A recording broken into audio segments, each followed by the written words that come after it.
put a battery in one of his bags one day. Well, I did. A car battery. Right, his work bag. Yep.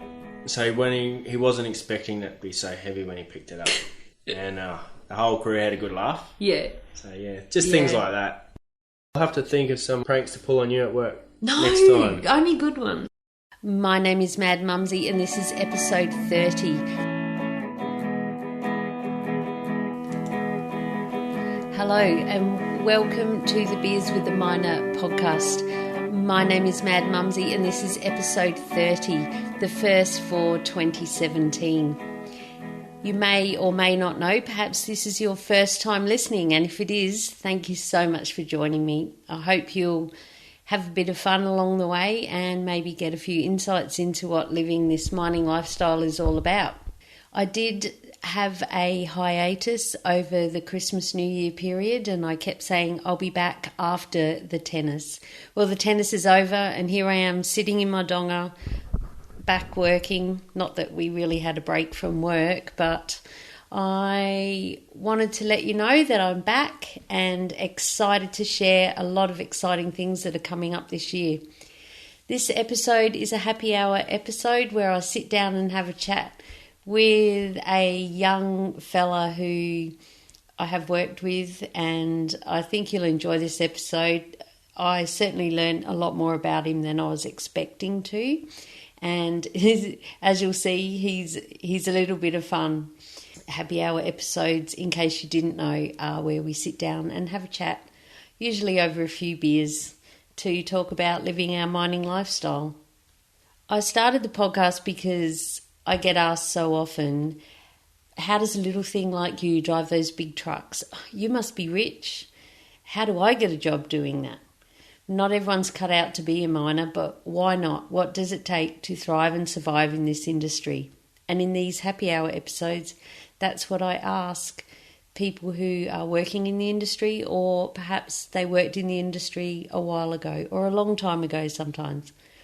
It's interesting getting lots of different insights. I have a little bit of news before I go on with my episode with Dan, my interview, which I did do a couple of weeks ago. But yes, I had to wait till after the tennis. After the tennis, which Channel 7 here in Australia keeps saying, which is usually around the time school goes back. So that's my little in-joke in case you didn't get it. My news is that this year Castaway Awards are holding the first ever Australian Podcast Awards.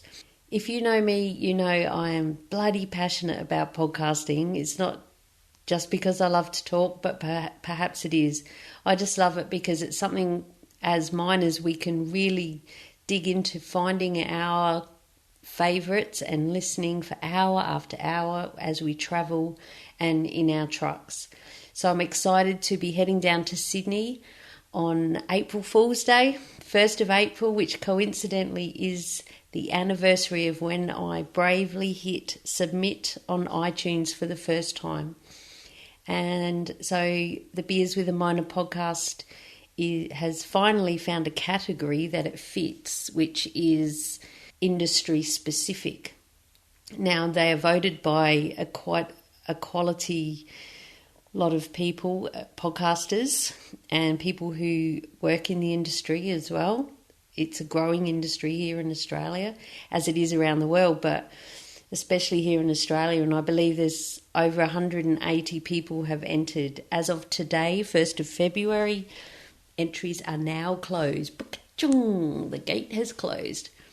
They have also opened up a category called Popular Vote, where the public can have a say, not just the industry leaders have a vote. And I only got to submit one episode, and this is my 30th episode, so that was the biggest challenge in itself. And they probably aren't going to listen to the whole episode, maybe 10 minutes, but which 10 minutes will they listen to? Hopefully it was the good bit. So anyway, I'm going down. It's going to be great to catch up with and meet for the first time a lot of people that I interact with online podcasting. However, I have a request from you. If you haven't already, I would love you to please head to madmumzie.com/vote and vote for my little podcast, which is going to be huge this year. But it's a very simple process. You have to sign up to the app that is doing it, but you just have to put in your email address, and they're not spammy at all. I don't think I've had one email from them. So it's just a process that they have to do to make sure you're not a robot, and I guess, and also to make sure that you don't keep voting. You know, it's not like voting for X Factor where you just keep paying. It's totally free. And if you're really enjoying the podcast, I would appreciate it. So far, I'm nearly hitting double figures, I believe, and that's probably family. And yeah, I do have a couple of people who have said they've voted, and if you are one of those, from the bottom of my heart, thank you. Thank you, thank you. Anyway, best get on with the show, the podcast, where I sit down for a chat with Dan, annoying crew member, and most of us have dealt with young whippersnappers like this, but you'll be surprised how old I thought he was and how old he really is. So perhaps us oldies can have a different outlook onto what people are going through and how we all have to, or it would be nice if we chose to all get along and help each other through. So without any further ado, let's dig in with the interview with Dan. Get it? Dig. Mining. Cracked me up. Cheers on that. Here's to 2017. May your 2017 rocket. So many people are glad to get rid of 2016. And I won't go on about the woo-woo side of numerology, but this is a 1 year and it's a new 9-year cycle beginning. So let's all get started on a good note. Let's do it with Dan. Tonight I'm here in my donga for a chat with Dan. Welcome to the podcast, Dan. Thank you, Leanne. It's good to have you here in my donga. Yep, I'm very excited. You're excited to come on the podcast? Yep. Yep. Not just because we've only got 1 day to go. Oh, that's, yes. We're always happy about keen that. to go home. Yeah.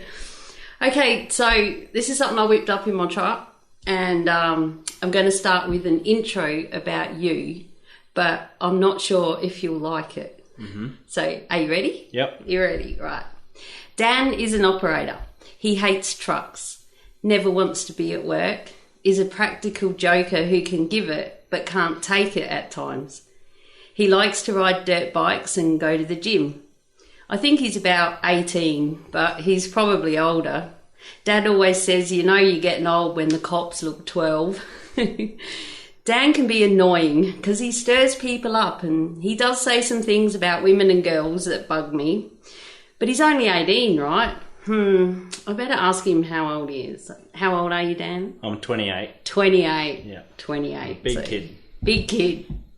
Still got some growing up to do. Yeah. A few life lessons. But he's grown on me. I also see the good side. He loves his son. He's a good dozer operator when he's not complaining. And he likes my kind of music too. He has played Creedence, The Doors, and even Neil Young on the bus. The mum and nana in me is wanting to help him enjoy being here a bit more. Plan for those times you're in a truck, mate. How about listening to a podcast? Since I'm a little obsessed, in case you didn't know. What do you like? Here's a USB stick. Listen to these. Sneakily, I put 3 of my own podcasts on there. One of them being called The Brain Dead Truckie episode, which I thought, oh no, I don't know what he's going to think about this. I wasn't sure what your reaction was going to be. And to my surprise, when we met up at crib time, you sat down, you came and sat straight opposite me, and I thought, oh shit, here's a go. Oh, by the way, you're allowed to swear. Oh, here's a go. What's he going to say? And you said, you do a bloody good job of those podcasts. And I thought, oh, wow, you should interview me. So here we are, Dad. Interview time. Oh, Leanne, I must say that I'm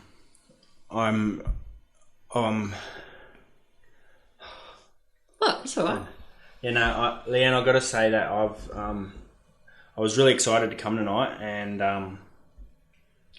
I remember whinging a lot about being at work, and you know, you're at work and you're thinking about days off, and you can't wait to get home, and I was talking to you about it one night, and then you said, "Oh, do you listen to podcasts?" And I said, "Yeah, I have listened to them. I like storybooks." Storybooks, that's right. And you asked me for a USB stick, and so I give you one, and it took you ages. Oh, I think I ended up yeah doing it first, and then you got me another one. Forget about them, and because when you're at home, I never think about work. See, that's where you got to plan ahead. Yeah. So I got these. I got this USB stick given to me one morning, and Leanne goes, "There's 3 special ones for you at the end." So I listened to. Oh, did I? I didn't know that. So I listened to them all, and it was about criminal minds and investigations of murders and that. Yeah. And I was really getting into it. Anyway, I got to the end, and I heard Leanne, and I was like, "Oh wow!" So I got into it, and then this brain dead truckie episode come on, and oh my god, did it relate? And I was like, I got right into it, and I thought, well, yep, it made me see a lot more. Oh, that's good. And so, yep, I've got on to your, I searched it on the internet. Yep. Mumzie, beer with a minor. Yes. And I listened to a few more, and yeah, quite interesting. Oh. So, and then I wanted to do this as well. So. Come and be a star on the show. Yeah. The crew are pretty excited. Oh, you can interview Dad. Can't wait to hear that. Oh, dear. So the only thing is that it's beers with a minor. I'm like, Dan, he'll probably bring a rum and coke or something. But as you know, because you're a hardened listener, my first question is, what is your favourite beverage? It could be a beer, wine, spirit, perhaps even a cup of tea. And what is your favourite place to drink it? Mm-hmm. But before you answer, I need to let everyone know that I'm the only one drinking here because you're not drinking. So we'll go into that. But when you do drink, what's your favourite drink? Well, my favourite beer would be a Great Northern. Mm-hmm. I don't mind a Forex now and then, but Great Northern is my favourite beer. Or I like my rum and coke, but lately I've been drinking cruises because aren't they girls' drink? Yeah, my new partner's got me into them. Oh, which colour? The passion fruit one and the raspberry. Oh, see, when you're 18, that's what you drink. Passion pop. Yeah. Sorry, couldn't but resist. Because they're zero sugar, I've been getting into them a bit more. I think zero sugar. Zero sugar, yeah. Really? Oh, I should think about that. But I like my beer. And I like to go down to Marion Pub because I live in Marion. Oh, yeah. It's just out of Mackay, up the valley. Mm-hmm. In Queensland, for those who don't know. In Queensland. It's a beautiful area. It is. And, other than that, I'll just be working on my motorbike and drinking beer and... And what sort of motorbike have you got? I ride a KTM 250 SX, it's 2016 model. Ooh, flash one. And I stacked it last break and I've hurt my hip. Yep. Oh, someone said you hurt your hip. Yeah. But all good for work. Have you ever stacked it so bad you couldn't come to work? No, luckily. Yeah. Touch wood. Yeah, that's why I gave up. Because I grew up racing mini bikes back in South Australia, and when I got a job after I left school, every Monday I was limping in.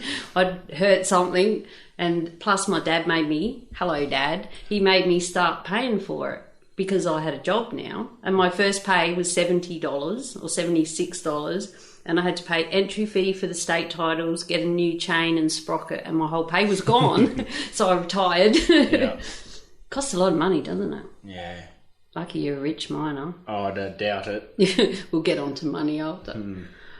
So, do you drink when you go out to work?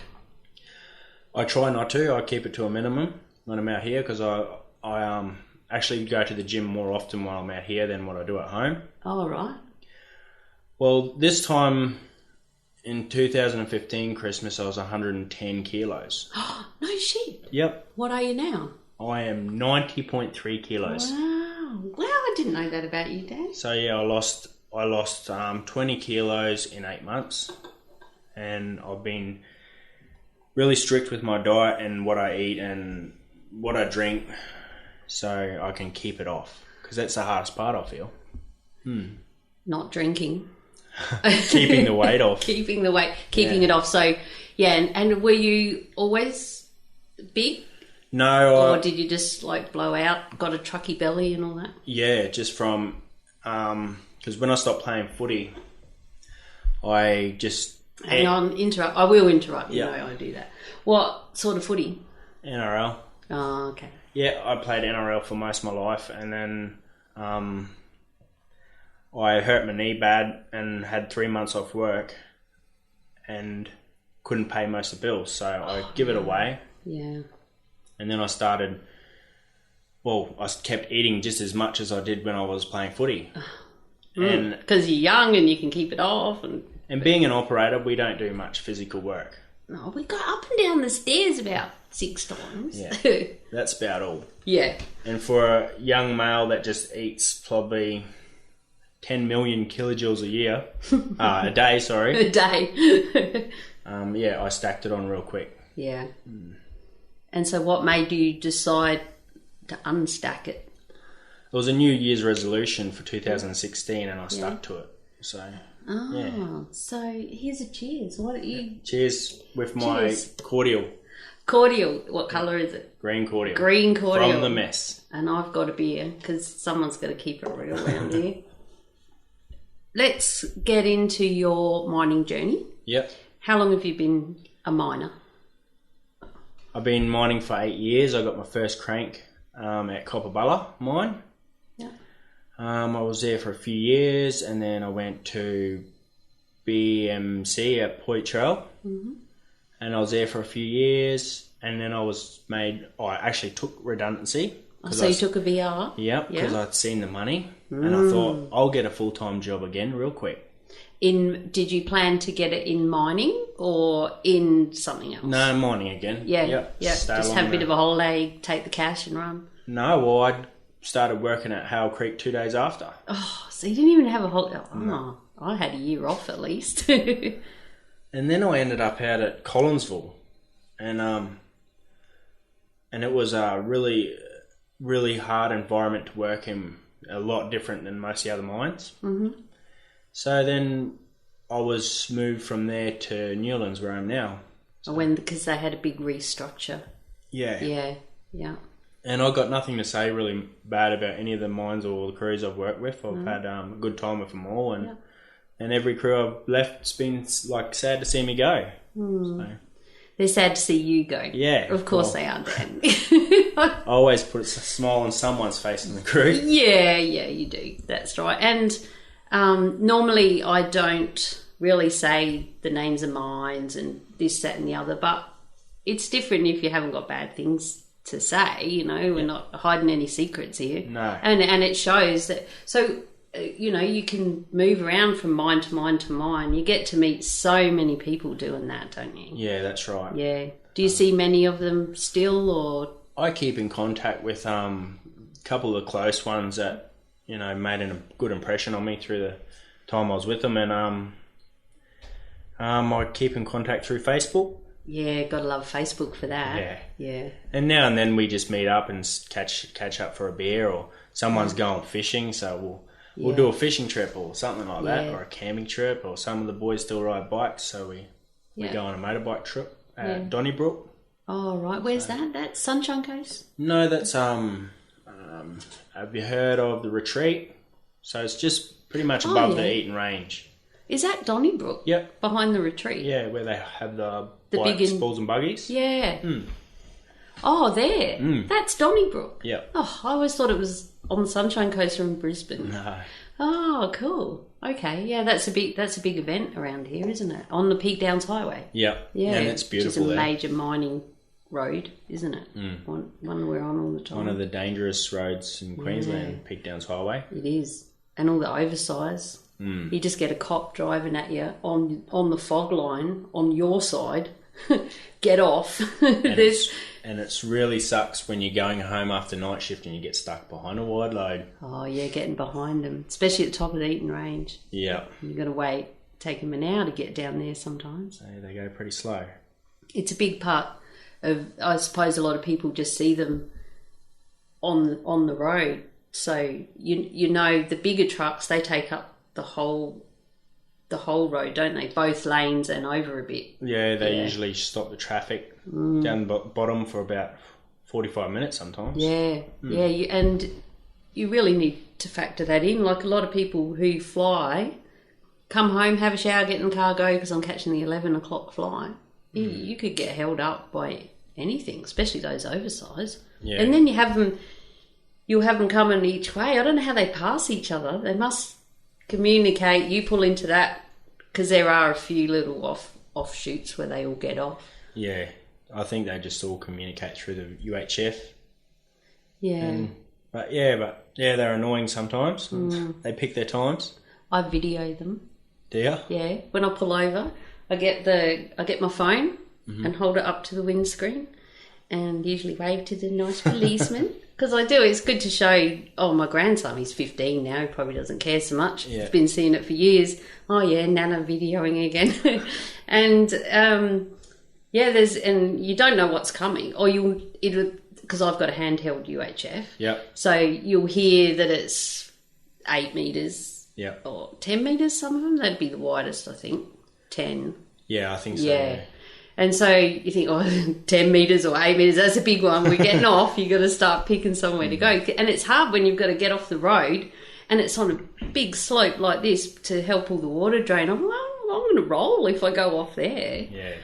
Yeah, so I feel, and you can hear the cops talking and they go, 8 metres coming through, heading west, blah, blah, blah. It's pretty cool. So you drive out here? Yeah, I drive to and from camp to home. How long does it take? It's just under 2 hours. That's not too bad. Yeah, I'm pretty lucky from where I live. Oh, you're Marion, yeah. Before day shift, I used to come out for day shift the night before and stay the night to have a good sleep. But I've recently got a new partner, and now don't want to leave so early, so I've been coming out the next morning, and I find it a better drive, to tell you the truth. Why? Well, there's less traffic on the road. Yep. There's a few more kangaroos, but I've got a big bull bar, so it's pretty good. Get out the way, Dan. He's coming through. Yeah.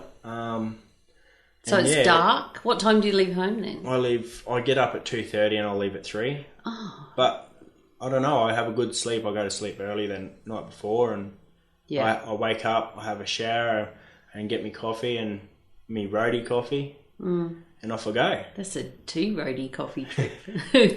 Yeah, I stop at the junction and top up. Oh, right. And then do you go straight to the mess or go to your room? Yeah, I go to my room, unload my gear, unpack everything, and then I'm waiting for a mate, and he's usually always late. He's always late? Yeah. Always? Always late. Yeah. That's annoying. And then we usually just walk down to the mess from our rooms. Yeah, right. It's not too far to walk. I think it takes about 10 minutes. When I got this room, I thought, oh, beauty, I'll walk to the mess every day. That'll keep me fit. And I timed it the first day. It was 4 minutes. Well, I'll walk to the mess and I'll walk home. That's 8 minutes a day. But if it's raining, I jump in my car. Yeah. Because 4 minutes in the flogging down rain is still, I'm not going to work wet. Yeah, that's right. Yeah. Or even after work, after dinner, sometimes you don't feel like walking. And it's uphill. Yeah, and you just want to go home. So yeah. And that's how I find it easier to go to the gym. I'll go straight. I will boycott the mess. I'll go straight to my room, put my gym clothes on, go to the gym, and then go for dinner then. So you have tea after? Yeah. Oh, righto. Yeah, because you stay on the bus and get a lift. Sometimes I'm lazy and I'll miss the gym and go for dinner and go to bed. Yeah, but you've got to listen to your body. If your body's Like you're feeling lazy for a reason. You might have had a really big day on the dump or something with all them crazy truckies. Yeah. So I said in the intro that you hate trucks. Yeah. So why is that? Is it since you've got I think it's mainly... onto the other gear? Oh, not really. Like, I've got a few skills and I think it's just... What skills do you have? I only know dozer, really. Okay, then. Yeah, I've worked... I did 5 and 2 a while ago. Doing a real job. 5 and 2. 5 and 2 on site, working away. Yeah. And I think that took a big toll on my recent family. Yeah. So I did 5 and 2 on the crusher, and we were doing the stemmings for the blast crew. Yep. And that was a good skill to learn. The crushing side of things is a bit of an eye opener. So we used to make the road base for the roads and a lot of things. I really enjoyed it because you're doing your own thing. So that's a machine, isn't it? I remember I used to have to go with a water cart to the crusher somewhere, and it was just like this really weird contraption. And then the loader puts it in, and so an excavator just pulls it off the spoil, or like a. So they take the crushing plant to the dirt. Yep. And they just load the feeder, goes through. There's a couple of different type of crushers, but we had a blow. It was called a blow bar. So it was this thing that spun around inside and just threw the rock up against this blow bar, and that's what crushed it. And then it'd go through and sort the sizes out. And then the loader would just pick up from the stockpiles all around the crusher and put it to its allocated stockpiles. And then how did it get out? Were they in little stemming trucks or? Yeah, well, the blast crew, they'd come in and take what they needed for the stemmings, but sometimes would help them with the moxies and the loader and load moxies and take them out so it'd be quicker. Oh, right, yeah. You can fit more in a moxie. But best thing about working on the crusher is that you weren't in the machine all day. So if the machine broke down, you're the one that had to get out on the tools and fix it. Oh, true. Yeah, and service it. Every morning you put grease in it and do all that yourself. Yeah. That's probably the part that I liked about it. And it was your area, so you kept it clean and tidy, and you just had a lot more pride in your work. So. And I suppose there was no other. We're allowed to swear on this. There was no other fucking crew on night shift no, that's right. to come in and mess it all up. Yeah, that's right. So when you knock off and you go home for the night, you got no one coming in and leaving your cab messy or. So if you don't clean it, you're the right. one. So you're the sucker getting into the dirty truck. Coming back to the same thing this next day. Yeah. But I got out of that I got me loader skill. Oh, so you've got loader? Yep. Yep. I've got loader. I've got experience on diggers up to the Cat 6060s. I haven't been passed out on them here on this site, but maybe in the future. Never say no. But so. And you've got dozer. Yeah, I've got dozer, and I've recently got me grader paperwork. Grader paperwork. So, it's a bit exciting learning something new. Yeah. How long since you've learnt something new? A couple of years at least. But I've been on support gear, like I've got the moxies as well and rollers. Oh, rollers, yeah, I had a roller. That was the first skill I ever got other than a truck. Oh, that was the boringest. That's more boring than truck driving. Really? Yeah. Now, there's something. Yeah, that was pretty crazy. But then sometimes, I'm on the dozer and you're having a really bad day. You're working with some really rocky material and you're just thinking, so trucking isn't so bad after all. Yeah. That's right. But so you like a variety. Most people definitely like a variety. Definitely being stuck on the same thing day in, day out, and knowing you're coming into the same job for that whole round. That's probably the hardest thing about it. So, but if you do like what we're doing now is pretty good. We come in, we're going to be doing a few different things in a few different areas every day. They're mixing it up. It makes the day go so much easier. Yeah, if you're even if you're like, because I'm happy in a truck. Put me in a truck. I've got shit to do in my truck. But I just love trucking, and not, a lot of people. Some people just want to stay in a truck that I know as well. But even just being in a truck but going to a different area, different circuit, is refreshing. So you're in that circuit until first crib, and then you go and have crib, and then your hot seat, you go over there and do that one, and then end up back somewhere else, or on the water cart. That changes it up, even just doing that. You're not going up and down the same ramp for 12 hours if you're on different areas. Yeah, that's right. It does get a bit full on staring at the same spoil or the same high wall all day long. Yeah. And see, that's where I don't know how people like dragline operators and even the diggers, they just sit there and they don't hardly move at all. I'd rather get out and go for a drive. Yeah, I know.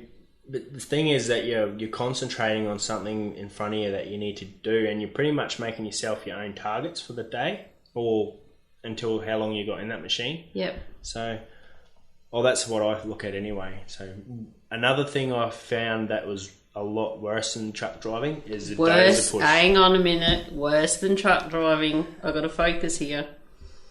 So the dozer push. The dozer push is one of my main hates of mining. Yeah. Yep. Really? Why? Because you imagine driving... I can imagine why, kind of. Up and down your street, in a straight street, at about 8 kilometres an hour in reverse, and about 2 kilometres in first, doing that 150 times. And that's exactly what it's like. And that's all you do. Yeah. But you've got to focus and keep your dirt, don't you? Like, some people like it. Some people like it. And the aim of the dozer push is moving the dirt that's behind you to 50 metres in front of you. And that's it. And you look behind you and you're gaining nothing. So you got this massive amount of dirt to move, and you can't see yourself getting anywhere. So it doesn't feel like you're getting anywhere. No rewarding. Right. No job satisfaction. That, like when you're on the grader, you go, that looks good, till the first truck comes through. If it's soft and shit. That's right. Same like if you're on the dump. Like I love working a dump or cleaning up half of the digger on the floor. Because I take a lot of pride in my work. And I've noticed that. And I look back and I go, yep, that's nice. And I even try and make the floor better for the truckies, or even at the dump, I'll go back and I'll try and do something that will make it look... Because I'll watch the trucks come, and if they're bouncing along, well, I'll do something about it. So, whereas some don't give a shit about us truckies. But then there are some times where, I might just put my feet up here for 5 minutes, and but that's not all the time. He's laughing now. Maybe on night shift. Yeah, sometimes it's hard You're to keep your eyes allowed to put open. your feet up sometimes. Yeah, you have to. You wouldn't be a real miner if you didn't. No, a real miner. Let's see, he knows the real miner thing. Yeah. Yeah. We're real miners, hey? Yeah. Cheers on that. Cheers. Here's to real miners. Real mining, gravel scratches.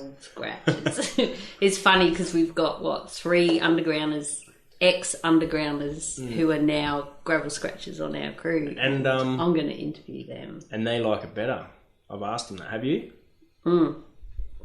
Parts of it they like better. A lot of it they miss. Yeah. It sounds like they used to run amok under there and play around. That's right. They didn't like the environment. They liked the above ground environment better. Yeah. Why wouldn't you? See the sky. Fresh air and... Fresh air. Sunlight. But I don't know. I can't really say much because I haven't been down there. No, that's right. Me too. So, when you started mining, did you think it was going to be your career forever, or were you just going to get in for 3 to 5 years, save up enough money to buy a house and get out? Well, when I was young, I had a few family members that were truck drivers, and I seen adverts, and I used to, when I was like real young, and then watch it on the internet as well, like truck driving and our sort of truck driving, or that sort of truck driving, dump truck drop, and I always wanted to do it. I applied from when I was 18 till I was 20, and I finally got my foot in the door, and I was so excited. And I remember the first time I was in a dump truck, I was like, really? Is this as fast as they go? What sort of truck? What was your first truck? 789. A 789 C. C? Yep. Yeah. That was the first truck I was in. And then I went to the 793s. They felt bigger. They were, because they always felt bigger when you're in the dicky seat, I reckon. Yeah. And, same again. I was disappointed on the speed. So especially if you're into racing motorbikes. And I always thought they went faster for some reason, but everything on YouTube looks so much better in real life. And how did you feel the first time for me, the scariest part of the first time I was in a truck driving was or just sitting in one, was when the tray went up. Yeah. Because everything around you disappears, and it's like a long way. Well, it was a long way down at that tip head where we were. And I shit myself. I'm like, whoa, what's going on? I said, we're tipping the dirt. Oh, okay. Yeah, so I think the first time I really, really felt like I was going to fall over the edge when I was in the dicky seat when I was learning as a trainee was we were right on the pit side of the dump. So you were along the bund, and then there was bund behind you, and you felt like you were right on the corner. Oh, because you were. Yeah, well, we were really close. And when they lifted the tub up, all you could see was pit. I couldn't see the bund because there's so many blind spots in a dump truck. Yeah. Oh, and you were in the dicky seat. Yeah. And so you can't see your pos through. I half freaked right out, and I was like, wow. And I thought to myself when I was getting trained, I was like, because I actually got trained by a chick, my first time ever in a truck, and I was like, wow, she's all over this. I hope I'm as good as her one day. Oh, true. Yeah. Oh. So you didn't have any, at first were you like, because I know what you can be like, some of the stuff you say about girls, but were you like, what? How old was she? I can't tell you. Or was she my age, or was she I reckon babe? she was between 28 and 30, around that age. Yeah, and I was only 20 at the time. Yeah. So. Yeah. But I just felt right out of my comfort zone, but it was a good experience. And before long, I was in the swing of things, and I was getting quite used to it.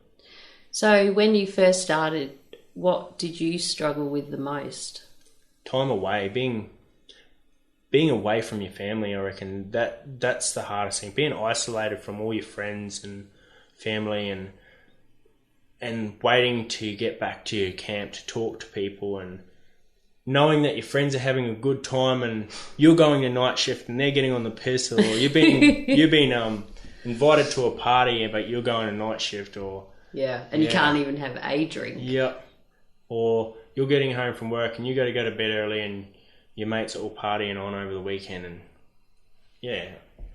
So as a 20-year-old, that's cutting into your time big time. I found that the hardest. So, and then as I got older and we had kids coming along, and being away from them, I found that hard too. So how many kids have you got? I've got a daughter, Andy Jane. Yeah. And a son. And a son. He's Nate. And he's 5 and 2. Yep. Oh, 2. So I don't. And my son's 5. Yeah. And I hear you talk to him, and it's like, God, it's so cute. Yeah. And he's taken after me too. He rides motorbikes a lot. Oh, does he? Loves motorbikes. Yeah. I can hear, and this is where talking to kids on phones just is a challenge, right? At the best of times.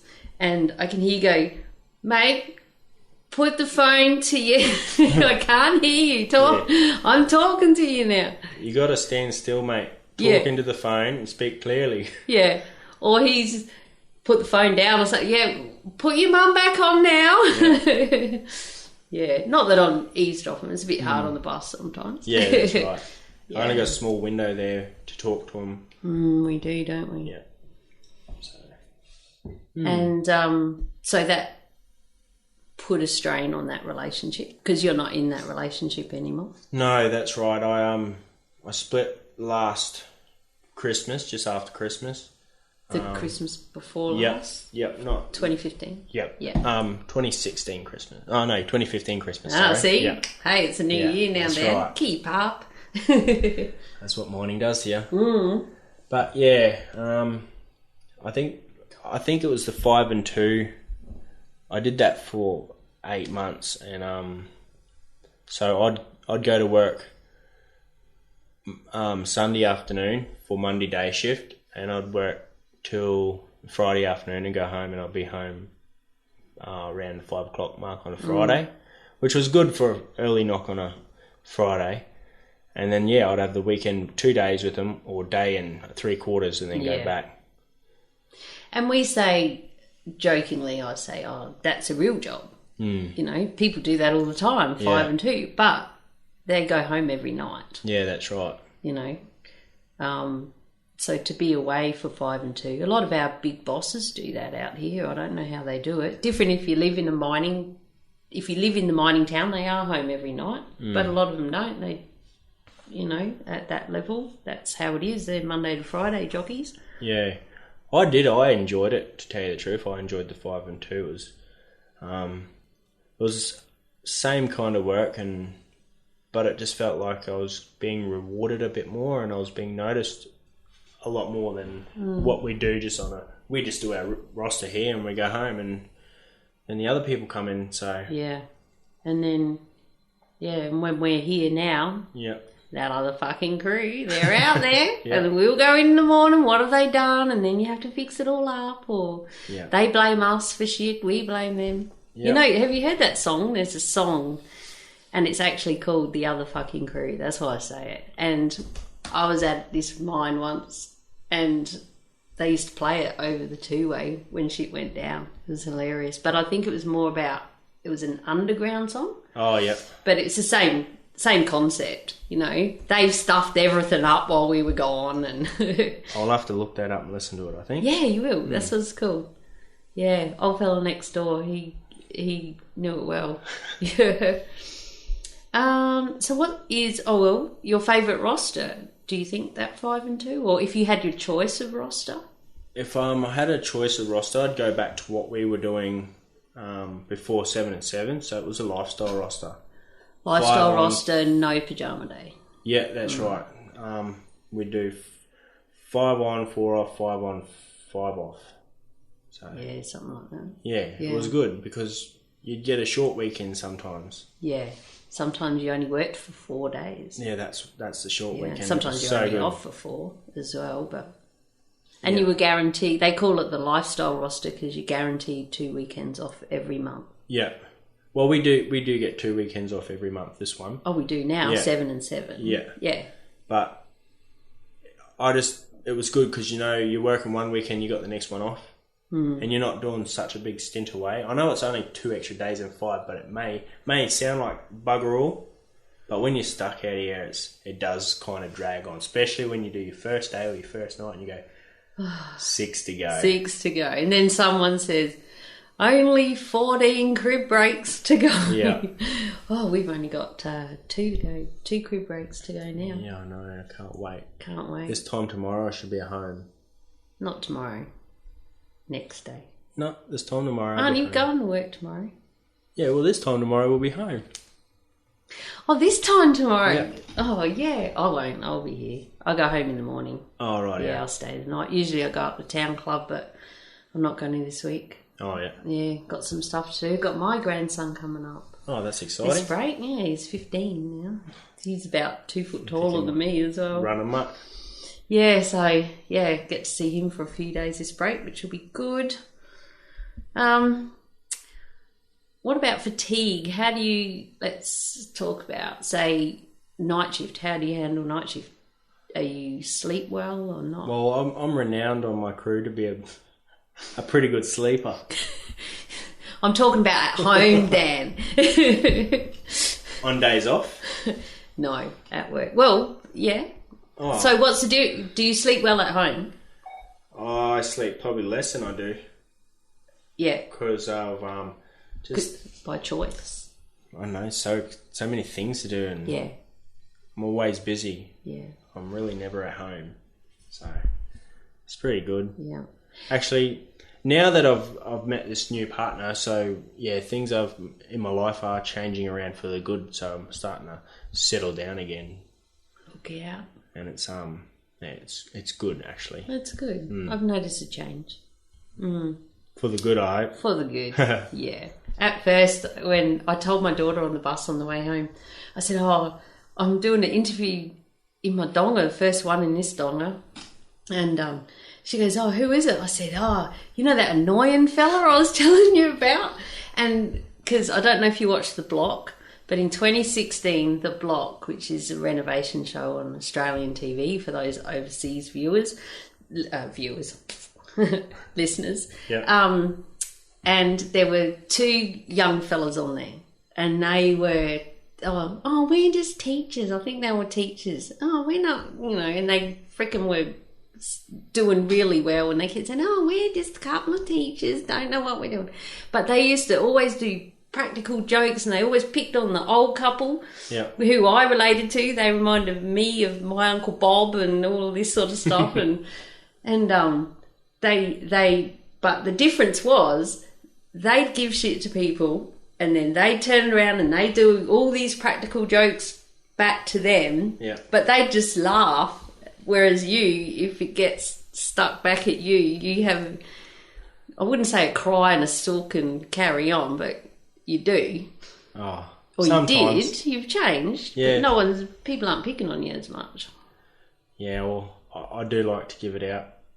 Yeah. I bet. There's one bloke at work, Furry. He's I'll take his name out. Well, that's his nickname. A nickname. Yeah, so Furry could be anyone. Furry, yeah. Fluffy. What a name, Furry. Yeah, what a name. But yeah, we put a battery in one of his bags one day. Well, I did. A car battery. Right, his work bag. Yep. So when he wasn't expecting it to be so heavy when he picked it up. And the whole crew had a good laugh. Yeah. So yeah, just things like that. Yeah. It's good. And it's good. It's good to have fun, and it's good to muck around, and it's good to play up on the dump, on the dozer driver and stuff. But what I've noticed with you is when it's you on the dozer driver, when you're the dozer driver, and people were playing up on you, you can't hack it. But there was that one time, and they did take it to the next level a little bit, because we're not saying too much, of course. Well, the first time, I done it, so no worries, you can do it. And they did. They made so much work for me. So I worked so hard to get the dump clean in time for crib or hot seat or whatever we were doing at the time. But then it happened again, and then it happened again. Only, I don't know, the first 2 times I didn't bite, but then the third time I snapped. Yeah, bypass bite, straight to snap. Yeah, no words said, just cranky. Yeah. Yeah. And I think because as an outsider, which I was around that time really, I saw it as, this bloody 18-year-old kid just needs to freaking know when sometimes just... Okay, that's enough, and a little bit of education from the older people. I think that's what was going on. Yeah. And it's all settled down a little bit now. Yeah.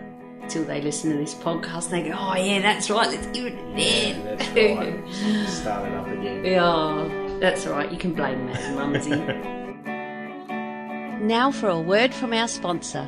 Welcome Julia Hartman and the Bantax Accounting Group to Team Mad Mumzie. Julia is my awesome accountant. She has written 2 books with financial expert Noel Whittaker and has a passion to help us miners make the most out of our hard-earned cash.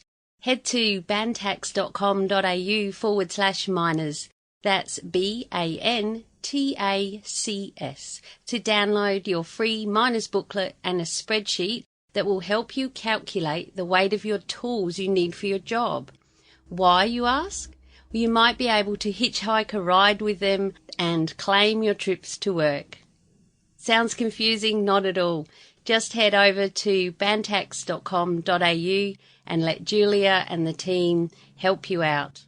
You will also find loads of free information and advice on property investing if you plan to really do some great things with your money.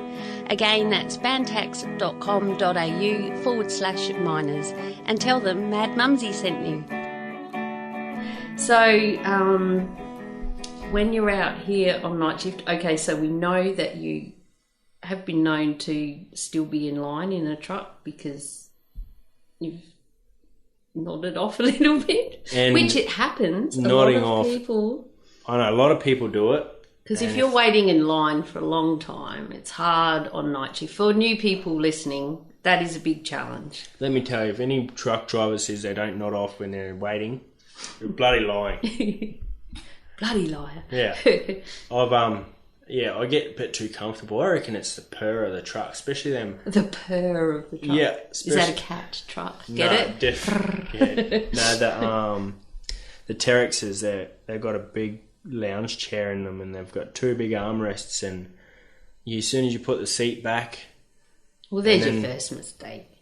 You're listening to the radio or the music or a podcast even, and next minute you wake up and you got no trucks in front of you. The digger driver's even having a sleep. Or you hear beep beep, Yeah. or on the two-way. You ready? Yeah. But that's common. I remember years ago now, a digger driver fell asleep, old fella. Mm-hmm. We were waiting 40 minutes because you can't get up on the bench or it. When people fall asleep, it is an issue. What do you do? Because you're not allowed to just walk up on their truck because you could wake up and go, oh, fuck, and you're off and someone's walking up your stairs. Might startle them and then, there's procedures for that, or there used to be. Yeah, that's right.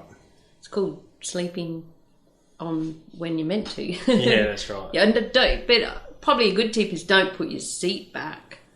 Oh, it's a lot. And crank the heater up in the winter. That's what kills me. Oh, I have to. It's a bit more comfortable. Yeah, get a bit comfy. So if you feel like you're going to sleep, it's probably a good idea to, if it's safe to do so, get out of your truck. Get out, have a couple of laps instead of laying back and having a nap. Yeah. Yeah, sometimes you do. Sometimes if I'm real tired and I feel like when you're not able to stop and put your head back for 5 minutes, you'll call up the supervisor and tell him that you're fatigued and he'll swap you out and you'll get to go and have a coffee and just And it's good that they do revive that. yourself a bit. It's good. They actually openly encourage that. Yeah, I take advantage of it nearly once or twice every night shifts. Oh, not every night shift, but for the round. Every night shift. No, it's if they see a pattern, that's when what's going on, Dan? Usually the first one, usually I'm pretty good, because I'll have good sleep the night before. Yeah. And when I'm on days off, I stay awake quite late through the night, and sometimes I sleep in, but most of the time I've got something on, so I'll be up. But yeah, the first night I'm still feel like, I'm in the swing of things, so I'll be right. But I'll go back to my room and I'm that tired, I won't have breakfast, I'll go straight to sleep. And then the second night I think's the worst, and that's usually the night I call up at about 3 or 4 in the morning, or sometime around then. I've even called up midnight and said, I'm fatigued, I need to help out. So yeah, and they do, they park you up straight away and someone else will get in. And that's a big thing too that I remember hearing years ago, is that fatigue can come at any time. Not at, oh, what do you mean it's only midnight and you're tired already? Or it can come in the day. Anything, you can just get tired all of a sudden for any reason. So if you start to feel like that, rather than put your truck over the high wall, of course, or, you hit someone because you're not concentrating, or you're constantly falling asleep in the line, holding up production. They'd rather you call up and have a rest. Yeah, definitely. It's good that they do that. Times have changed. I remember when I was a greenie many years ago, and if we wanted a fatigue break, there might be one person who was spare, and so they'd eventually get around to everyone. You couldn't just pull up. Yeah. I remember the first time I ever bravely did it, it took 2 hours before they got to me. Holy hell. I either could have been dead or I was all right by then. Bloody hell. And I got to go and sit in a light vehicle at the lighting plant while the guy went and did one lap. Yeah, righto. Yeah, so times have changed now, which is good. All right. Good? Yep. You're good? Right. What do you do with your old work clothes, hard hats, safety boots. What most people do with them at home? Well, it varies. Okay, some of my shirts I cut the sleeves off. Oh, so you can show your biceps and that now? No, not really. Just that way. Just for its cooler. Yeah. I just use them so I can, when I'm working on my motorbike or something, just wipe my hands on my shirt. When I'm mowing, I keep some shirts with long sleeves, like if we're going fishing or something, like up the creek. I have got fishing shirts. I'm not that stingy. Yeah. But are they cool ones? Like there's some really nice. They're dear though. They're like $80 and shit. I wanted to get one for my grandson for Christmas. I'm like, oh, expensive. Really? Yeah. I don't know how they can ask that much money for a shirt. I know, but they're that super cool, like, you know. Yeah. But even some of the motorbike shirts aren't even that expensive, and they're the same material. Yeah, that's true. But, yeah. No, I just keep them all. I've even had boots that I haven't opened out of the box yet, and I've given them to my brother, and he's like, "Whoa, cheers, mate!" Like, yeah, I've got heaps. You want some more? Well, I've done that, and then I had one pair left after I took my VR and everything, and I had one good pair that I was saving. Yeah. And I wore them out when I did go back to mining, and after 4 days, the soles were falling off, and I got massive blisters and major head fuck. Oh my God, I had to go into the local town and buy big blister bandages, and I could hardly. Well, I must look like a right dickhead because I couldn't even walk. Yeah. But you're meant to. Apparently, if you don't wear them, they fall apart. Yeah, righto. Did you not know that? No, I didn't need it till then. I've had a pair sit in the cupboard for 2 years or something, and I still. But you haven't worn them. And yeah, I did. I wore them. They were right. Yeah, I wore them for about a year, and actually the same pair I got on now, because being contractor now, you got to pay for your own. So I know. I had a little stash of boots in the cupboard. Yeah, well, I had a stash, and then I gave my stash away, and then now I'm a contractor too. But I bought some. I had to buy some. Yeah, righto. $100. But all my old jeans. Yeah. Well, I was 102 around the waist, so they're all gone. And Where are they gone to? The bin. The bin? Yeah. The bin? You didn't put them in the... No, I used some for rags and that, but... Yeah. A bit lazy, I just threw them out. That lazy word again. Yeah, and then I found some old jeans from way back in my cupboard with like 92 around the waist, and I put them on. I was like, wow, this is a good feeling. Yeah, because you used to be that size, and then now you are again. What are you now? 92? 92, yeah. 92. Yeah, it's good, healthy weight. I think so. Yeah. After Christmas, I didn't feel so healthy. No one does. Are you allowed to? It's Christmas. That's right. Yeah. And what about your hard hats? Hard hats? I kind of lose them a lot. I lose them a lot. How do you lose your hard I think I went through about 10. Yeah. High maintenance. I don't know how. Like, sometimes you just... I don't know where they go. So you leave them in like vehicles and stuff, maybe? Yeah, I've even like I've put them in. I just throw all my stuff in the back of the ute and shoot off, and one might have blown out there. Or I have found one of them in my laundry cupboard at home. So I've found that one, but I've got like 3 or 4 in my room at home. Yeah. I think from different jobs. No, from this job. What about your hat? Well, you probably lost all the others. Yeah. That's why I don't put a light on my hat, because I'll just lose it. Sorry, I need to have a drink. You want a drink? Oh, no. You're not drinking. I know. I've been tempted to ask, but I think I've just got to be good. You can have one if you want. It's tradition. But I don't want to, I better have one, Leanne. Oh, my God. I want to break. You'll have to get it, because I don't want to upset all the apple cart here with my microphone and thing. Oh, I'll have one. Oh, Give me one and we'll do a cheers together. Yeah. That's all right. Thank you. Now, don't you go to work tomorrow going, bloody Leanne made me drink. Get ready. We'll do it together. Cheers. Oh, cheers. Cheers, Leanne. See, it's tradition. Now, don't tell my partner about this. I hope she doesn't listen to this podcast. Oh, she'll only listen if you tell her. One Forex Gold can ain't going to make you put all that weight back on. She'll laugh about it. I'll tell her when I go home. Yeah, tell her first. Yeah. Yeah. Do you want a cooler? No thanks. You sure? There's some up there. Just in that corner there. There you go. I must say, Leanne, your room is very homely. It's it feels like a home, not just a camp room. That's how it should be. It takes the edge off being out here. Yeah. Yeah, I don't know if you listen to... I don't remember what other 2 episodes I put on there, but one of them is 10 ways to make your donga more homely. Actually, yeah. That might have been one of them. That rings a bell. Yeah. It does, yeah. And did you see my teddies over there? That's Pooh and Pirate. Okay, then. My grandson sent me that for Christmas the year before last. Yeah.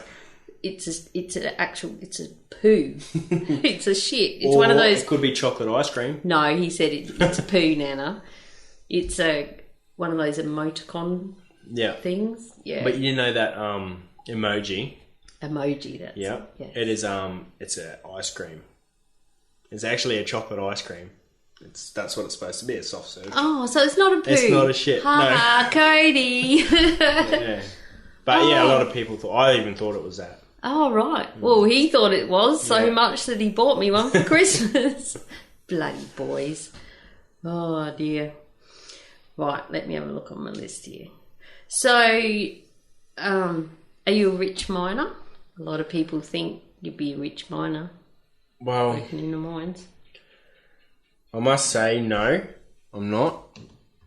I was going somewhere and I did have me future on a good straight narrow financially until I recently split with my wife. Well, a year ago. And so I'm pretty much starting again. Yep. But starting again as well as having to buy new furniture and everything. So starting again. And lots of bills. Lots of bills. And a few extra bills. Yeah. Yeah. So, do you have any tips for people who are either thinking about getting into mines or have perhaps just started when it comes to money? And what they think about it, maybe? No, not really. Not really? Stay married? I think the best thing you can do is pay something off before you get something new. Or you got to sacrifice something to gain something. And that's something that I've learnt over the last few years. Yeah. Don't just go out and think you're going to be able to pay this off because you're earning good money. Yeah, you kind of need to really think about it. And I found the best ways to pay something off before you get something new. Yeah, that's a good tip. Yeah. I might write that down. I need that one. No. So have you ever all of a sudden, I don't think you have, been out of work? I think in mining? Since I've been 20, the longest time I've been out of work without having a job in the mine would be 3 weeks. And that's from when being a contractor, you don't get no warning. No. So, one place I was at, halfway through my night shift stint, I got a phone call about 2:00 in the afternoon. So you were at home? No, I was camp. At camp, meant to be sleeping. Yeah, I got a phone call at 2:00 in the afternoon saying that they no longer need my service. For tonight? No, I had 3 nights to go. Yeah. So at the end of that round, that was it. Or you're finishing up at the site. Now I had no idea because I was getting along with the crew and I was liking it. I had a few mates working there. The supervisor really liked me. So after I got off the phone call to my employment agency, I rang my supervisor and I told him about it. And he's like, "Oh my God, there's a few other people that I'd like to go before you. Leave it with me and just try not to worry about it. Try and sort it out." I was like, "Oh wow, cool. Cheers, Yeah, mate. that's pretty cool. Someone going into bat for you. Yeah, and then so I got to work and he's like, yeah, no, I've got to talk to a few more people yet. And then later on that night, he's come up to me. He's like said, pretty much I can't do anything now. Like they've said for like last in, first out kind of thing. No. So yeah, and so were there a few people that were going? No, it was just me off my crew, but I found out there was one pretty much off every crew. Yeah, right. That's kind of what I meant. But I was the last one on the crew. Yeah. So you don't feel so bad when it's like that. Yeah. It's not just, let's get rid of Dan. Yeah. So I played a bit of a prank that night because I knew it was my last one. I'm gonna play out big time. Here comes the annoying little boy. What did you do? Okay, so one of my mates was on the tip head and I've called up him over the two-way pretending to be maintenance. Which you do tend to do a little bit. I've muffled my voice so I sound like I was in an office, and I've asked him that I've told him that he had to have his dozer on the wash pad by 6 o'clock. So he's gone, yes, that's got me out of work for the night. So I can now walk my dozer and piss off out of this area. Early knock, that's right. So he's gone. He's taken off. Was he on the dump? Yeah, he's taken off. Damn. Trucks kept running to his tip head, so I've rattled my dozer from my tip head. I let it fill up. I was going the next day. It didn't bother me. So I've rattled across and rattled up and just parked on his tip head and watched the trucks kept tipping there. And the supervisor spotted him tracking down the pool road. Oh no! So the supervisor asked him, where you going? And he's like, no, it's all right. The maintenance have got onto me and said, this is in for a due service. And I've got to have it on the wash pad. And he's like, the supervisor's like, well, I haven't heard anything about this. Just wait, I'll give him a call. So he's called them up and they said, nah, it's not in. What the fuck? So the supervisor told him to turn around and he's had to get back up there and push a full tip head off and try and keep up. And I had a big laugh. And did he know it was you? Yeah, I told him the next day. I told everyone the next day and everyone cracked up. Oh my God. Yeah. Hey, it was a good laugh. You're unreal. It is funny. And sometimes we need a clown on the crew to mix it up. It keeps people awake and a bit of fatigue management. And... Yeah, like there are lines. There's been a few people like where I am now. You ring up and you pretend to be maintenance and you ask for their machine hours. And then you say, oh, I didn't get that. Can you repeat them, please? And they repeat them. And then you repeat the same numbers back, but you'll leave one number out. And they'll repeat them again. Then you'll repeat it and you'll just change one number. And then you hear their voice and they start getting the shits and they want to swear at you. But everyone else is laughing their head off. Oh, yeah. And we're also going, oh, my God, because we're listening to this over the two-way. Oh. Just don't do it when we're waiting for the other crew to call up to park up. Yeah. I usually pick these times and do these things when I'm, like, half asleep. Mine's not on the job. So this is your fatigue management. Yeah, so... is taking the piss out of everyone. Or stirring someone up. So I'll do something like that, and then I'm alive again, and it's like, wow, let's do this. It's amazing how you can be, oh my God, how am I ever going to last the rest of the night? Yeah. And then some little thing will happen, like Dan calling up old mate, wanting his hours. Yeah. And it just, it moves something in your brain, chemicals and shit. It must. I'm no scientist or anything, but it just... changes everything, and then it can be an hour later and you go, oh, I'm not even tired now. Yeah, that's right. You can be like, there's been times where I've been flat out struggling to keep my eyes open. A song will come on. Yes. And you like that song and you're singing along to it, and then after that song you're like, wow, I don't feel like I was before. I'm feeling good now. And that's a big tip. Like Jody Seb, one of the guys I interviewed, I'll leave a link to it in the show notes. He said music is a great thing. Have a USB of all of those sort of songs that lift you up, that turn you around if you're tired or if you're, getting pissed off or upset and stuff. It gets you sometimes it gives you the shits, because I get sick of the same stuff all the time, and you're trying to search for something new, but you've heard it all, and it's like, well, go back to the radio. Or I might put a podcast on and listen to it. Yeah. Listen to Beers with Minor. And look at you actually having a beer. I know. I feel honoured. I feel bad, to tell you the truth. I don't want you to feel bad. I've broken my word, but I think I'll be right. If I give you this magnet here for being such an awesome guest, would that make it feel better? I'm sure it will. Cheers. We're not done yet, but I don't want you to beat yourself up because you've had one bit. No, I mean it. That's yours. I'll take it. I'll just now. But I've got a few things I want to say too. But. Oh, okay. But not now. No? Not now. I'll think of them as they come. I was thinking about saying them while I was in the truck today. Oh, were you planning?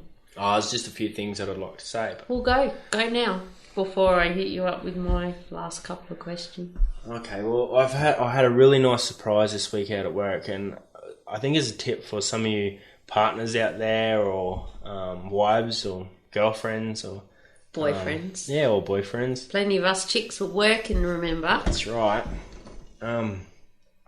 So I had it was a long day. It was dragging on. I had a pretty tough job at the end of the day, and I was struggling to get it finished, and I was working with some pretty rocky material. Anyway, I've jumped on the bus. I was having a bit of an argument with my brother because he hadn't got the jobs done at home, because I live with my brother, and so I'm in this really shitty mood. Just friggin' don't want to talk to nobody. On the bus, just head in the phone. Yeah, I got the bus driver to drop me off at my home and at my room, and I've walked in and I've opened my door, and there's my partner. And it's such a good surprise, and I think that's one of the best things that's happened to me while being out here, and I absolutely loved it. Wow. Oh, that's lovely. Yeah, it was good, yeah. And is that the first time she's done that? She's been out here before, but it wasn't like I didn't know, so it was a surprise, and yeah, it was awesome. So I can't explain it. And you the forgot best feeling. All your worries. Yeah, that bad day out the window. All that dirt. Who cares? Yeah. And how long did she stay? Well, she actually stayed the whole day the next day, so she spent the next night out here as well. Yeah, because that's why you couldn't come last night. Pardon? That's why you couldn't do the interview. Oh, yeah. No, last night I went to the gym. It was... the night before? Yeah. Yeah, it's been a long week. Yeah, that's right. I remember you told me, no, my partner rocked up and surprised me. And she's here tonight too. I said, oh no, tell her, you got to come, you got to interview. I said, no, look, one night, whatever. Yeah. Yeah. Oh, that's really good. It was good. She brought me a few little surprises from town, fresh mango for crib. Oh. So good. Nice. We don't get mango. Oh, I know that. Yeah. And having something like that is such a delicacy out, at your cribber. And like that would be like an avocado as well. We never get avocado. No, and everyone looks at you like, oh, can I have a bit? No. Yeah. A guy on our crew bought some mangoes out before Christmas and he gave me one. Yeah. Special, but it took 3 days to ripen. Oh, yeah. And then I've only just started getting into mangoes the last couple of years, so I'm not a professional at cutting them open. Mm-hmm. And I watched him the day before do it, but mine wasn't quite ripe enough yet. I even went up to him and I said, is this ripe? He said, oh, not quite. Okay. And I watched how he cut it, and he cut it in cubes, still on the skin, and then you pop it out, and I thought, oh, that's like an avocado. I do that. Oh. So is that how you cut your mango up? Yeah, that's right. And it's got to be cold, straight out of the fridge. Straight out of the fridge? Mm. When I was at Monty's, that's really what got me into mangoes a bit more, was mango daiquiris. Yep. For breakfast. For breakfast? Yeah. With all the girlfriends. Yeah, that's really cool. Oh, so that's really nice, and that is a good tip. If you live close enough. But I can also see that, and I think I jokingly said, "Oh, you didn't have another girlfriend girl in your room," and I have heard of that happening as well. And then it's on in camp, and this one's kicked out. And I've actually, my door. I never lock my door to my room because I leave the key in my aircon, so it's cool. My room's cool for when I get home. And just get another key. That's what I've told her. I said, I'm just going to get another key cut for you. Yeah. But, I mean for the aircon. Oh, no, I was for my partner because, she likes to come out and she gets more time. She's full-time, see. So a full-time partner or full-time work? Definitely a full-time partner, but full-time at work as well. So, yeah. Yeah. What, no, we don't have to keep this in, but what does she do? She works in town. I won't say the place where she works at, but she's like a schedule planner. And she's actually applying for a superintendent role in Brisbane. So fingers crossed for her. So in mining? Yeah. She's worked in mining before. Yeah. Yeah. So, oh, cool. Yeah. And cool. She said go the girls. Yeah, I like her already. I know. I should interview her. Yeah. Well, she's applying for a superintendent role at the moment, and all fingers crossed for her. I hope she gets it. Support her in every way she needs to be. Oh. And see, you've grown up since Christmas. You have. I've noticed a change. Yeah. That's a good change. So, is there anything else you wanted to say? You said you were thinking there was a few things, but I've got a bit of a mind block at the moment, so... All right. I'll go with mine then. So, have you got any... you've worked in a lot of mines, so you would have worked with a lot of women on crew. Have you got any tips for women who are working in male-dominated industries? I suppose it doesn't necessarily need to be mining, but if you're working on crew of blokes, what are some things you've seen chicks do that you think they shouldn't, or I don't know. Really, I don't know. Just be yourself. I don't really care. I'm not really sexist in any way. I just think if you're gonna try and change yourself to please other people, I think that's wrong. And if people are gonna badmouth you behind other people's backs, I think that's wrong too. Yeah. I don't know. Just be yourself. Who cares what anyone else thinks? That's how I think. Anyway, I don't care what she thinks, or I don't care what he thinks. Yeah. So it's a good way to be. But and if you got a problem with someone, I think the best thing is just try and get them one-on-one and talk to them about it. So, so I don't know. Yeah. No, nice answer. Yeah, I've struggled with that a lot because, I'm nice, right? I'm nice. Well, and I've learned over probably only the last 5 years really, that I've actually actively done it. I've realised that not everyone has to like me. Yeah, who cares? So there's always, one on crew maybe, or a couple that think whatever. But that's okay. Yeah. Whereas before I was like, why do they like me? Yeah. I'm not cool enough, or I'm not this, or I'm not that, or whatever. But now, I guess because I'm growing up too, big time growing up. Who gives a crap? It's a good way to be. Yeah. And a lot of what I've spoken about this before on the podcast, just because you walk in and everyone's laughing and then they all stop when you walk in and you think, they were laughing about me. They're all talking about me or something. It's not. Half the time, most of the time, it's not about you. Yeah, that's right. Once you go. And then another thing that helped me through was, so what, who cares? They're like an 80-20 rule. Yeah. That I hear a lot of entrepreneurs in my podcast that I listen to talk about.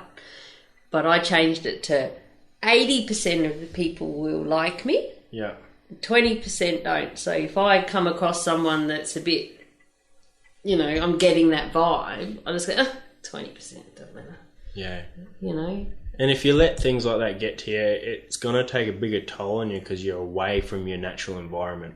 Yeah. And I think it's going to be really hard to get past that if you don't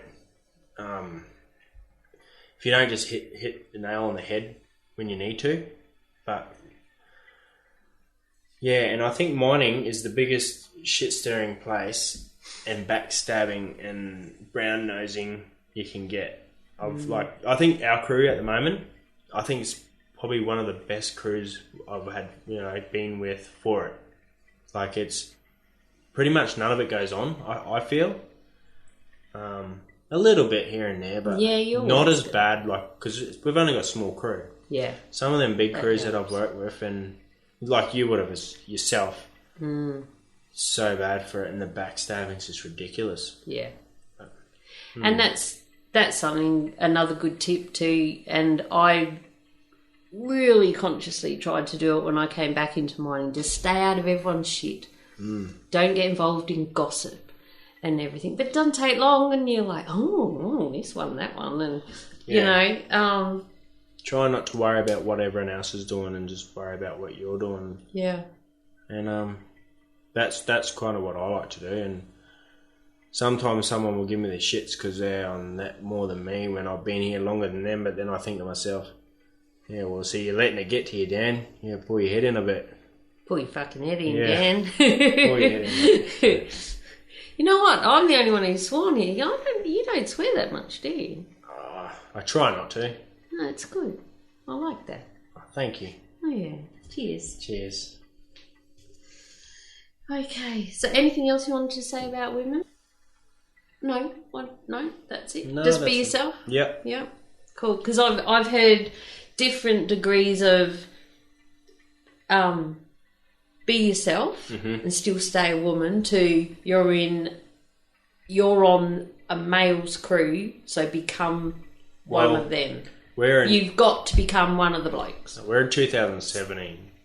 We're not when mining started. I don't know if you've seen. I watched a movie a while ago now, but it was about when women were just starting to be allowed in the mines. I don't know if you've seen it. I can't remember. No. Yeah. If you shoot me the link. It's an actual movie. Yeah. And the way the women were treated was just disgusting by the male workers, Yeah. But yeah, no, we're in 2017. We're all equal. We all get paid the same amount. And that's a good thing where we are in mining. We get the same amount of money. It doesn't matter. I think it's a bit different high up in corporate and all of that. CEO levels are a bit different. Oh, yeah. There's a lot of women fighting for that, and go the girls, it should be equal in everything. Yeah, that's right. If you're doing the same job, just because you're a chick, you shouldn't get less. That's right.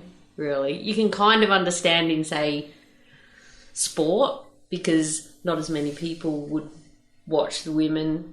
Like, it comes down to TV and sponsorship and all of that. But when we do a job, it shouldn't be any different. I don't know, that lingerie gridiron, I think they hit harder than the men, I reckon. They probably get paid a lot of money.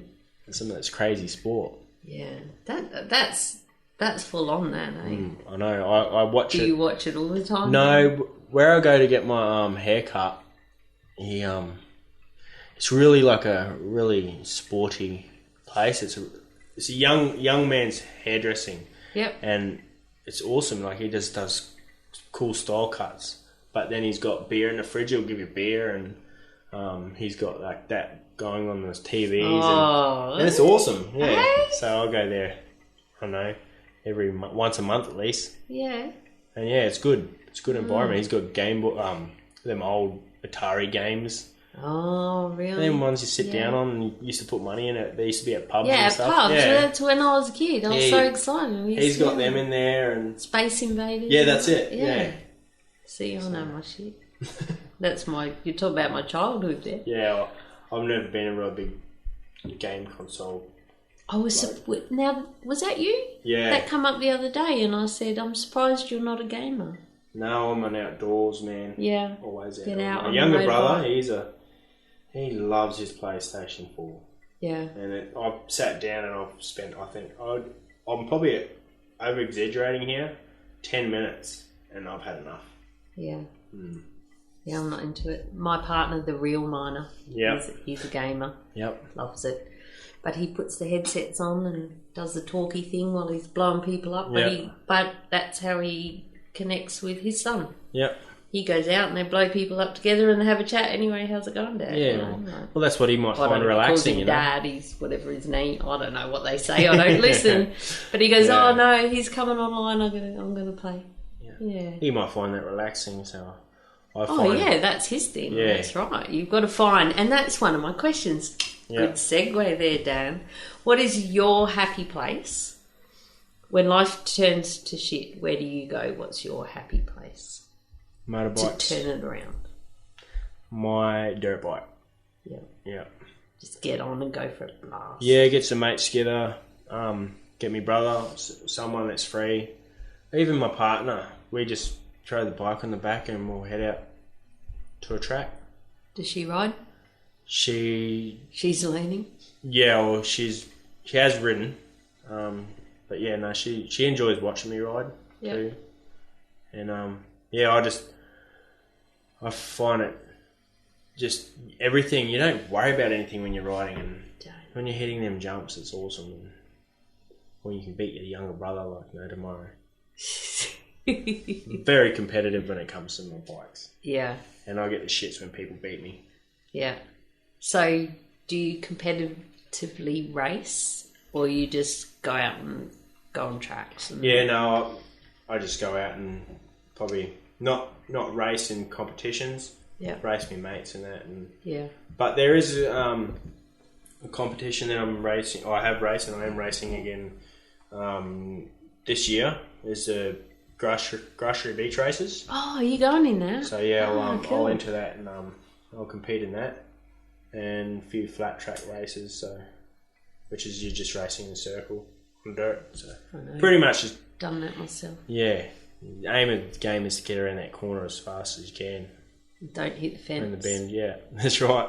Do you have the brakes taken off? No, I'd keep my outside toes out. Yeah. So they're away from that brake. Yeah, because you don't use your brakes in flat track. No, I lean my bike over more for it to slide and try and power the whole corner. Yeah. The whole track. Yeah. Basically. Oh my God, right. I love it. Let's go. Seriously, I raced motorbikes. Yeah. It's my childhood. Right up till I was 16. Yeah, righto. Yeah. I look at my it's got my trophies. Yeah. Up in the, because we actually didn't just go for riding around. We actually went away for weekends and state championships and nationals and. There's another one that I'll compete in this year too, is the Kungari Hill Climb. Oh, Kungari. That's near my joint. Is it? Yeah. Or sort of. Yeah. Or between Marion and where I am. Yeah, right. Yeah. I've been to that. Have you seen that hill? Yeah. Yeah. Oh, so you pay $150 to try to get up there 3 times. And so I'll compete in that this year. And I go riding through Captain's Crossing, which is like an enduro loop. Yeah. And it's good fun. Where's that? The Pinnacles, like behind. It's around Finchhaken Gorge.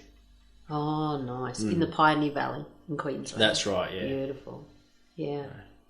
The funniest thing I saw I've only been once to that hill climb, Kungari, and saw all the the grown-ups going up the hill, and a couple made it, and because it's deceiving. That's right. And I knew that as a rider, that I'm down here having a beer, eating a hamburger, looking up. But these guys are struggling. It's freaking steep.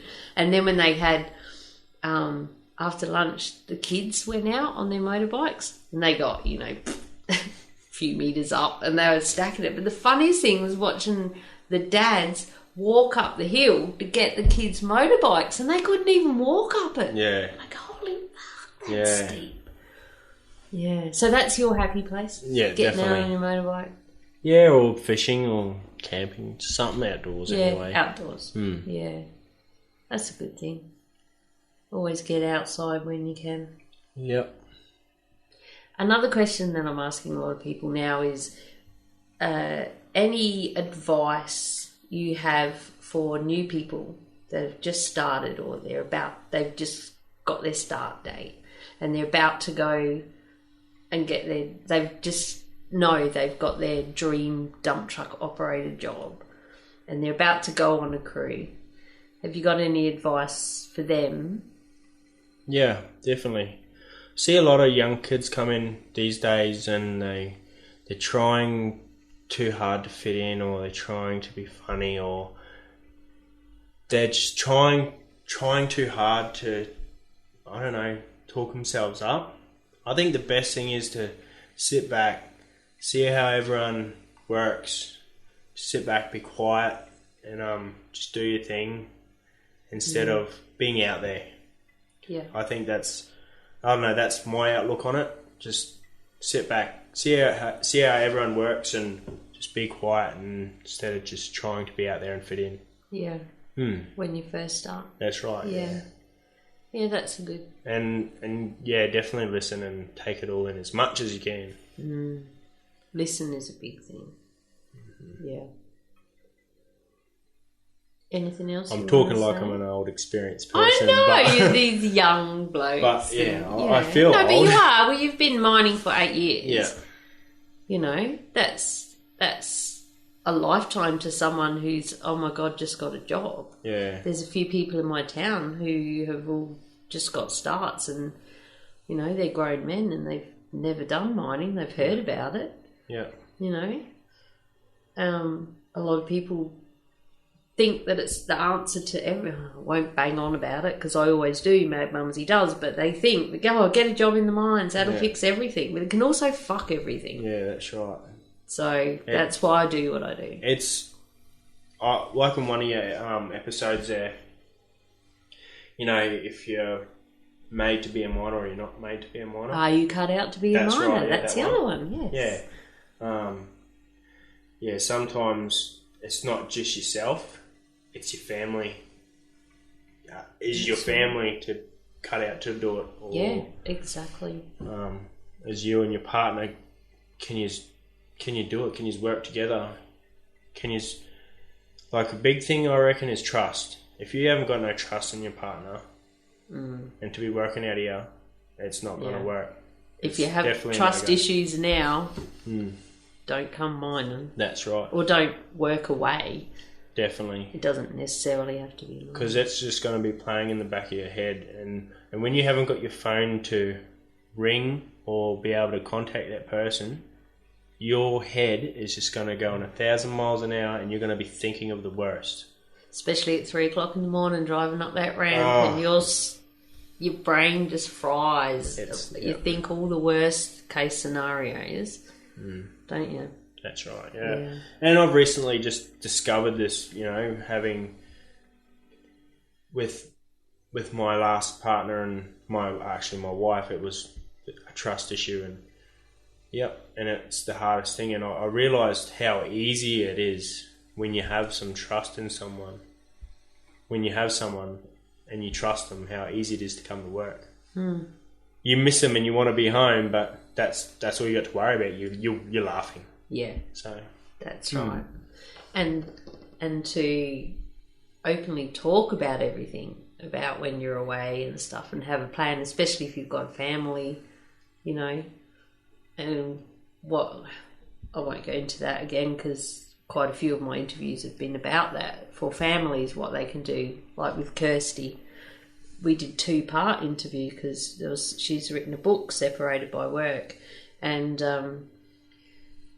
it's all about families. And don't see it as the end of the world when the partner goes away. Go, right, partner's gone. This is what happens now. Yeah, that's right. This is what we do. I get my opportunity to do this and that, and that's right. And we connect. Or she doesn't even talk to her partner for 5 days at a time. She said, we don't need that every day. Hi, how are you? How's your day? Yeah, well, shit. No, bye. Yeah. You know, and everyone's different. Whereas me, I'm like, what? No, I don't really necessarily need to talk, but I need to text every day. Oh, no night. We tango. You tango? What the fuck? So it's like I didn't see you as a dancer. No, not that tango. It's a video app. Another beer. You can show me your style. There's a lot of room in this donga then. So it's like a video calling app. So Samsungs can video call each other off their phone, but I don't think an iPhone can't video call a Samsung. So this app called Tango, you can get it, and that's how we usually do it. So is it kind of like FaceTime? Yeah, that's right. Yeah, video call. Yeah. We usually do that now and then. Otherwise, we'll just phone call. Yeah. I spent 47 minutes on the phone last night. Wow. Yeah. That's good when you can, and that's another good thing is when you're apart. If you ring up, you can actually have conversations. When you're at home, it's about doing the chores and going here and hanging out and go shop and do this, whatever. Plan your next holiday.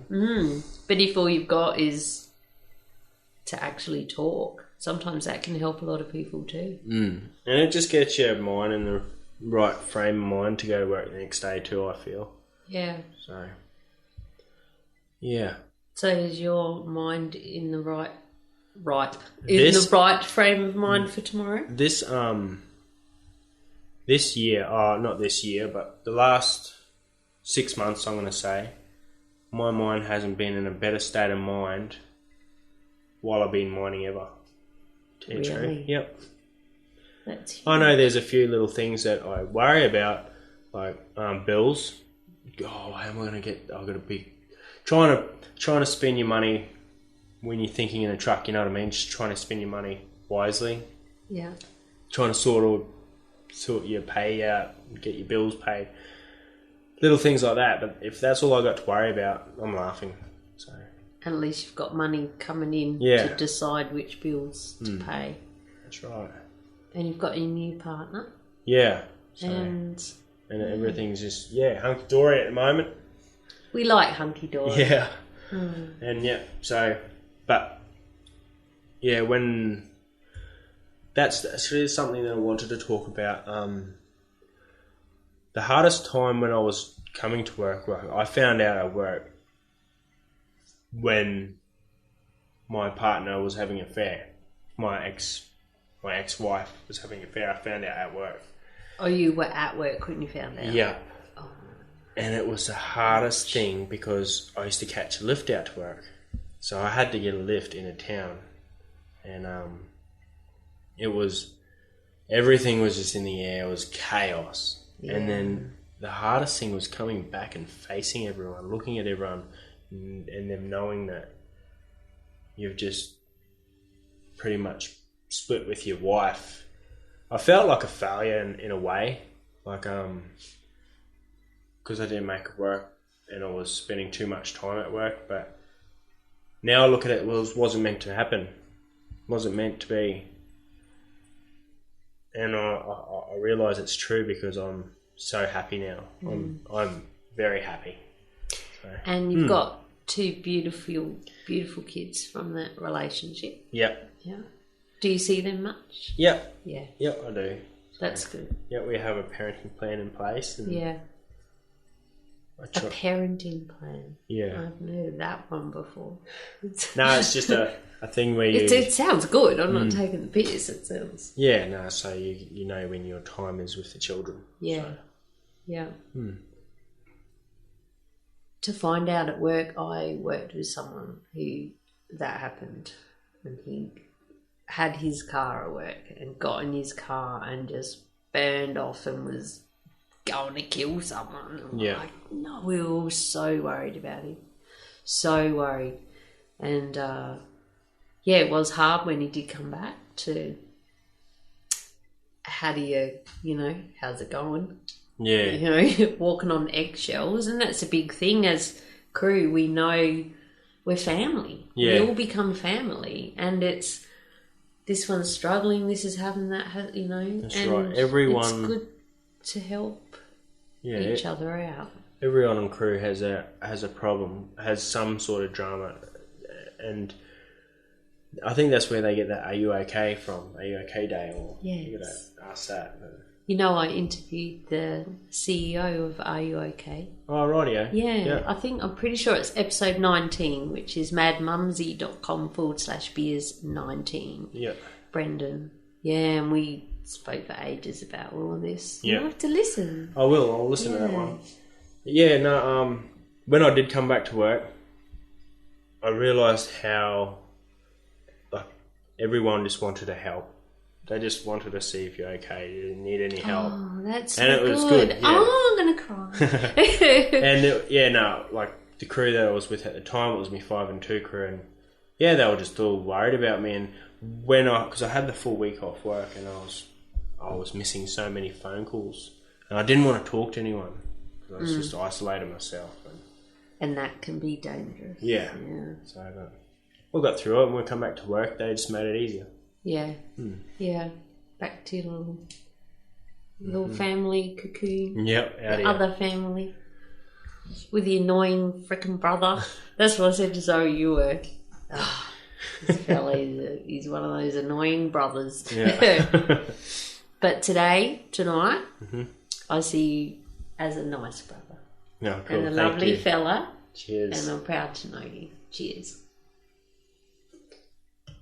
And thanks for having a beer with me. Thank you very much for having me. That's all right. I think we might end it there. Yep. Are you happy with it? Was there anything else that you thought of in your truck that you didn't get? Don't hold back. No, I think that's all, really. More than what I had to say. Good. I think it's very valuable as well for a lot of people. And it certainly helped me get to know you. Who would have known you were 20 kilos heavier? I thought you were just a gym junkie forever. Young 18-year-old whippersnapper. And you're 28? Yeah. 28? That's I feel the same older. age as my youngest daughter. That's why I'm like, it's the nana in me and the mum. The mum, not the nana. Okay, I'm not that old. Oh, well, I'll have to think of some pranks to pull on you at work next time. Only good ones. We'll see what happens. Yeah. Okay, I'll keep you posted if he ever does a prank on me. Alright, cheers then. Cheers, Leanne.